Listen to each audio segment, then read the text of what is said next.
et l'État congolais ne percevait ni les charges sociales ni les impôts sur le revenu. Parce que le pays là a été vendu. Le pays là, il y a plusieurs coins qui n'appartiennent plus à la RDC. Il y a des parcs qui ne nous appartiennent plus. Il y a des lacs qui ne sont plus de l'État congolais. Il y a des territoires, il y a des carrières minières, il y a des régions minières qui ne nous appartiennent plus. À quoi sert-il de vivre dans un tel contexte? Ça sert à quoi? Que je me marie, je viens à Paris, je vis ma vie, mais je n'aurai pas la paix? Mon sang est attaché à mes ancêtres ici. Il y a des hommes qui sont morts dans ce pays. Il y a mon père qui a travaillé ici. Je veux dire, l'heure est plus aux commentaires.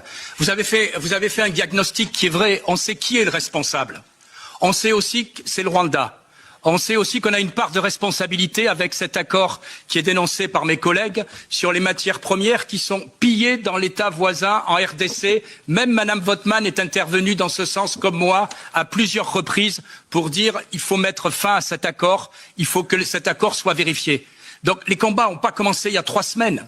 Les combats ont commencé depuis des années, on le sait tous. Et malheureusement, on se rend complice, l'Union européenne, en ne remettant pas en cause de cet accord de receleur. Qu'est-ce qu'on attend pour dénoncer effectivement cet accord? Qu'est-ce qu'on attend pour prendre des sanctions? Quand il y a eu l'agression de l'Ukraine, on a su réagir en 24 heures. Est-ce que la vie d'un Congolais, ça compte moins que la vie d'un Ukrainien? Qu'est-ce qu'on attend une fois de plus? Voilà ce qu'a proposé Madame la Présidente, à savoir la suspension de cet accord, la suspension de l'aide. Vous avez dit nous devons nous préparer à prendre des sanctions. Non, nous devons agir. Voilà. Vous en comptez agir quand? Dans 1 mois, dans 2 mois, quand il y aura eu encore des milliers de morts? Alors, je donne la parole à Madame Hassan and then Mr. Beke. Madame Hassan. Oui. Merci Madame la Présidente. Vous avez précisé qu'il fallait indiquer à qui notre question s'adressait. Eh bien, la mienne, elle s'adresse à tous les pyromanes et pompiers européens. Je vais vous citer sciemment une étude qui a été écrite en 2007 et qui évoque qu'un certain nombre de consortiums américains, suédois, ont été financés par la Banque européenne de développement à hauteur de 100 millions.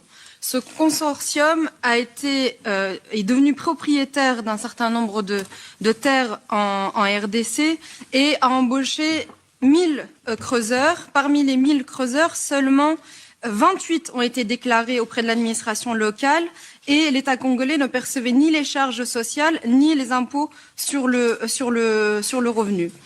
Ce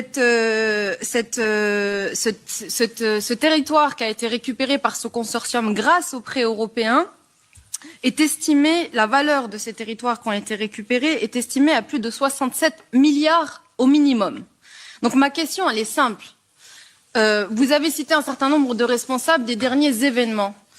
Qu'est-ce que vous comptez faire pour empêcher cette criminalité en col blanc qui vient aussi des États européens et notamment des multinationales européennes qui participent à ce pillage de la RDC et qui coûtent à toute la population et tout le peuple congolais? La pire des choses, le pire des scénarios, nous sommes seuls. Quand je dis seuls, ce n'est pas que nous avons des alliés. Nous n'avons pas. Et je crois que nous sommes seuls parce que même ceux qui se lient à nous sont dans une situation très ambiguë. Ils sont entre le côté fraternel en tant qu'Africains qui doivent porter au chef de l'État, porter à la RDC, mais ils sont aussi soumis à des pressions des personnes qui sont derrière cette guerre qui les financent. Derrière cette guerre qui sont avec eux. Alors pourquoi choisir le président congolais et la RDC si je dois me donner à dos les Américains et les Anglais? Alors finalement, toutes ces forces africaines sont en train d'observer. Depuis lors, toutes les forces qu'on a envoyées, Union africaine, il y a quelques jours la SADC, c'est ça, qui sont venus. Sont-ils venus pour tirer, utiliser les armes et tirer avec les nôtres? Sont-ils venus pour attaquer les adversaires et récupérer nos territoires au prix même de tuer certains militaires de l'autre côté? Ou bien sont-ils là pour observer et maintenir le cessez-le-feu? Parce qu'il y a des négociations qui ont lieu que nous ne connaissons pas.